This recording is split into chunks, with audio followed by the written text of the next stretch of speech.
श्रीमद् सद्गुरु सरकार की जय। श्रीमद् युगल सरकार की जय। ओम नमो भगवते वासुदेवाय। अध्याय 3 भागवत महात्म्यम। भक्ति के कष्ट की निवृत्ति। नारद जी कहते हैं, अब मैं भक्ति, ज्ञान और वैराग्य को स्थापित करने के लिए प्रयत्न पूर्वक श्री सुखदेव जी के कहे हुए भागवत शास्त्र की कथा द्वारा उज्ज्वल ज्ञान यज्ञ करूँगा। यह यज्ञ मुझे कहाँ करना चाहिए? आप इसके लिए कोई स्थान बता दीजिए। आप लोग वेद के पारगामी हैं, इसलिए मुझे सुख शास्त्र की महिमा सुनाइए। यह भी बताइए कि भगवत कथा कितने दिनों में सुनानी चाहिए और उसके सुनने की विधि क्या है। सनकादिक जी बोलते हैं कि नारद जी, आप बड़े विनीत और विवेकी हैं, सभी बातें हम बताएंगे। हरिद्वार के पास आनंद नाम का एक घाट है, वहाँ अनेकों ऋषि रहते हैं, देवता और सिद्ध लोग भी वहाँ आते हैं। भांति भांति के वृक्ष और लताओं के कारण वह बड़ा सघन है। वहाँ की बालू नवीन और कोमल है और वहाँ ज़्यादा प्रयत्न की भी आवश्यकता नहीं है। आप वहाँ आसानी से ज्ञान यज्ञ आरंभ कर दीजिए। उस स्थान पर कथा में अपूर्व रस का उदय होगा और भक्ति अपने आँखों के सामने निर्बल और जरा जीर्ण अवस्था में पड़े हुए ज्ञान और वैराग्य को साथ लेकर वहाँ आ जाएगी। क्योंकि जहाँ भी श्रीमद् भागवत की कथा होती है वहाँ ये भक्ति आदि अपने आप पहुँच जाते हैं। वहाँ कानों में कथा के शब्द पढ़ने से ये तीनों तरुण हो जाएंगे। यत्र भागवती वार्ता तत्र भक्त्यादिकं व्रजेत, कथा शब्दम समाकर्ण्य तत्रिकम तरुणायते। अब सूत जी कहते हैं, इस प्रकार कहकर नारद जी के साथ सनकादिक भी श्रीमद् भागवत कथा अमृत का पान करने के लिए वहां से तुरंत गंगा तट पर चले आए। इस कथा में भाग लेने के लिए भृगु, वशिष्ठ, च्यवन, गौतम, मेधातिथि, देवल, देवरात, परशुराम, विश्वामित्र, मार्कंडेय, दत्तात्रेय, छाया, शुक, पराशर, योगेश्वर व्यास, जाजली, जहनु सभी प्रधान मुनिगण अपने पुत्र, शिष्य और स्त्रियों समेत बड़े प्रेम से आए। फिर वेद, वेदांत, उपनिषद, मंत्र, तंत्र, 17 पुराण और 6 शास्त्र भी मूर्तिमान होकर वहाँ उपस्थित हुए। गंगा आदि नदियाँ, पुष्कर आदि सरोवर, कुरुक्षेत्र आदि समस्त क्षेत्र, सारी दिशाएं, दंडक आदि वन, हिमालय आदि पर्वत तथा देव, गंधर्व और दानव आदि सभी कथा सुनने चले आए। जो लोग अपने गौरव के कारण नहीं आए, महर्षि भृगु उन्हें समझा बुझाकर ले आए। फिर कथा सुनाने के लिए दीक्षित होकर सनकादिक नारद जी के दिए हुए श्रेष्ठ आसन पर विराजमान हुए। श्रोताओं में सबसे आगे बैठे वैष्णव, विरक्त, सन्यासी और ब्रह्मचारी, सब उनके आगे बैठे नारद जी। एक और ऋषिगण, एक और देवता, एक और वेद और उपनिषद आदि और एक और तीर्थ बैठे और दूसरी ओर स्त्रियां बैठीं। जय जयकार, नमस्कार और शंखों का शब्द होने लगा। अबीर, गुलाल, खील एवं फूलों की खूब वर्षा होने लगी। सूत जी कहते हैं, इस प्रकार पूजा समाप्त होने पर जब सब लोग एकाग्रचित्त हो गए, तब सनकादिक ऋषि महात्मा नारद को श्रीमद् भागवत का महात्म्य स्पष्ट करके सुनाने लगे। सनकादिक ने कहा, हम आपको इस भागवत शास्त्र की महिमा सुनाते हैं। इसके श्रवण मात्र से मुक्ति हाथ लग जाती है। श्रीमद् भागवत की कथा का सदा सर्वदा सेवन आस्वादन करना चाहिए। इसके श्रवण मात्र से श्री हरि हृदय में आ विराजते हैं।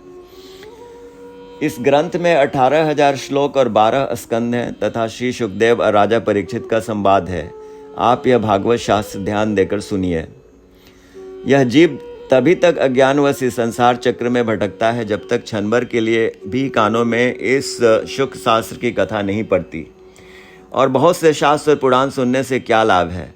इससे तो व्यर्थ का भ्रम बढ़ता है। जिस घर में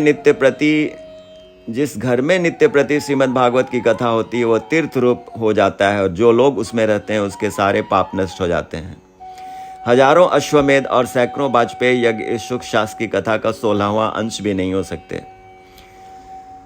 फल की दृष्टि से शुक शास्त्र की कथा की समता गंगा, गया, काशी, पुष्कर या प्रयाग कोई तीर्थ भी नहीं कर सकता। यदि आपको परम गति की इच्छा है तो अपने मुख से ही श्रीमद् भागवत के आधे अथवा चौथाई श्लोक का भी नित्य नियम पूर्वक पाठ कीजिए। जो पुरुष अहर्निश अर्थ सहित श्रीमद् भागवत शास्त्र का पाठ करता है उसके करोड़ों जन्मों का पाप नष्ट हो जाता है, इसमें तनिक भी संदेह नहीं है। जो पुरुष नित्य प्रति भागवत का आधा या चौथाई श्लोक भी पढ़ता है उसे राजसूय और अश्वमेध यज्ञों का फल मिलता है। जिस दुष्ट ने अपनी सारी आयु में चित्त को एकाग्र करके श्रीमद् भागवत अमृत का थोड़ा सा भी रसास्वादन नहीं किया, उसने तो अपना सारा जन्म चांडाल और गद्दे के समान व्यर्थ ही गवा दिया। वह तो अपनी माता को प्रसव पीड़ा पहुंचाने के लिए ही उत्पन्न हुआ। संसार में भागवत की कथा का मिलना अवश्य कठिन है। जब करोड़ों जन्मों का पुण्य होता है तभी इसकी प्राप्ति होती है। नारद जी आप बड़े ही बुद्धिमान और योग निधि हैं। आप प्रयत्न पूर्वक कथा का श्रवण कीजिए। इसे सुनने के लिए दिनों का कोई नियम नहीं है, इसे तो सर्वदा ही सुनना अच्छा है।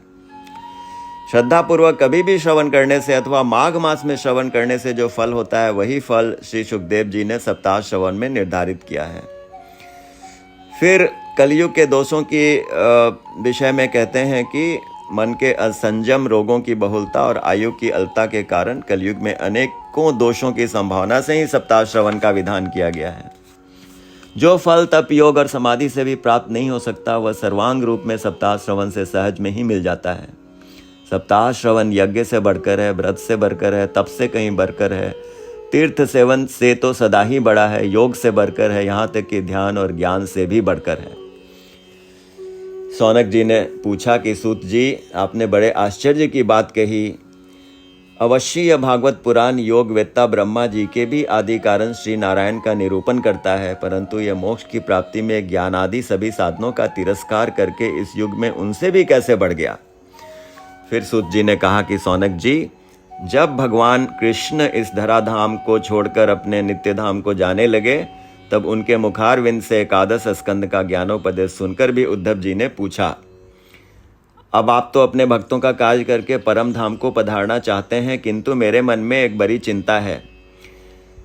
अब घोर कलिकाल आया ही समझिए, इसलिए संसार में फिर अनेकों दुष्ट प्रकट हो जाएंगे। उनके संसर्ग से जब अनेकों सत्पुरुष भी उग्र प्रकृति के हो जाएंगे तब उनके भार से दबकर यह गो रूपिणी पृथ्वी किसकी शरण में जाएगी। प्रभास क्षेत्र में उद्धव जी के ये वचन सुनकर भगवान सोचने लगे कि भक्तों के अवलंब के लिए मुझे क्या व्यवस्था करनी चाहिए। तब भगवान ने अपनी सारी शक्ति भागवत में रख दी। वे अंतर्धान होकर इस भागवत समुद्र में प्रवेश कर गए।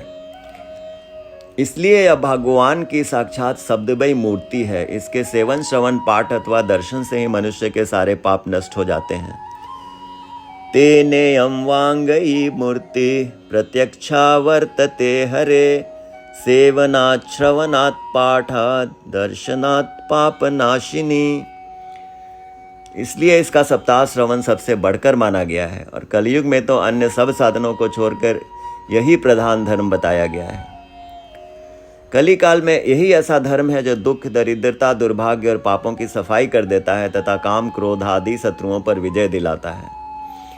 अन्यथा भगवान की इस माया से पीछा छुड़ाना देवताओं के लिए भी कठिन है, मनुष्य तो इसे छोड़ ही कैसे सकते हैं। फिर सूत जी कहते हैं, शौनक जी, जिस समय सनकादिक मुनीश्वर इस प्रकार सप्ताह श्रवण की महिमा का बखान कर रहे थे उस सभा में एक बड़ा आश्चर्य हुआ। उसे मैं तुम्हें बतलाता हूँ, सुनो। वहाँ तरुणावस्था को प्राप्त हुए अपने दोनों पुत्रों के साथ लिए विशुद्ध प्रेम रूपा भक्ति बार बार श्री कृष्ण गोविंद हरे मुरारे, हे नाथ नारायण, वासुदेव आदि भगवान नामों का उच्चारण करती हुई अकस्मात प्रकट हो गई। भक्ति सुतौ तो तरुणो गृहीत्वा प्रेमैकरूपा सहसा विरासित, श्री कृष्ण गोविंद हरे मुरारे नाथेति नामानि मुहुर्वदन्ति। सभी सदस्यों ने देखा कि परम सुंदरी भक्ति रानी भागवत के अर्थों का आभूषण पहले पहने वहां पधारी। मुनियों की उस सभा में सभी यह तर्क वितर्क करने लगे कि ये यहाँ कैसे आई, कैसे प्रविष्ट हुई। तब सनकादि ने कहा, यह भक्ति देवी अभी अभी कथा के अर्थ से निकली है। उनके यह वचन सुनकर भक्ति ने अपने पुत्रों समेत अत्यंत विनम्र होकर सनत कुमार जी से बोला, भविद्दि दैव कृतास्मि पुष्टा कली प्रनाष्टापि कथारसेन, को हम तु तिष्ठ्याम धुना ब्रुवन्तु ब्राह्मा इदं ताम गिरमुच्चिरेते, भक्ति बोली, मैं कलयुग में नष्ट प्राय हो गई थी, अब आपने कथामृत से सींचकर मुझे फिर पुष्ट कर दिया। अब आप यह बताइए कि मैं कहाँ रहूं। यह सुनकर सनकादिक ने उससे कहा, तुम भक्तों को भगवान का स्वरूप प्रदान करने वाली, अनन्य प्रेम का संपादन करने वाली और संसार रोग को निर्मूल करने वाली हो, अतः तुम धैर्य धारण करके नित्य निरंतर विष्णु भक्तों के हृदयों में ही निवास करो। ये कलयुग के दोष भले ही सारे संसार पर अपना प्रभाव डाले, किंतु वहां तुम पर इनकी दृष्टि भी नहीं पड़ सकेगी। इस प्रकार उनकी आज्ञा पाते ही भक्ति तुरंत भगवत भक्तों के हृदयों में जा बिराजी। जिनके हृदय में एकमात्र श्री हरि की भक्ति निवास करती है, वे त्रिलोकी में अत्यंत निर्धन होने पर भी परम धन्य है, क्योंकि इस भक्ति की डोरी से बंधकर तो साक्षात भगवान भी अपना परम धाम छोड़कर उनके हृदय में आकर बस जाते हैं।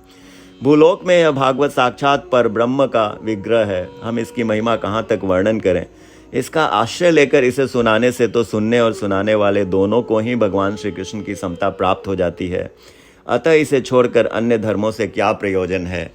राधे राधे।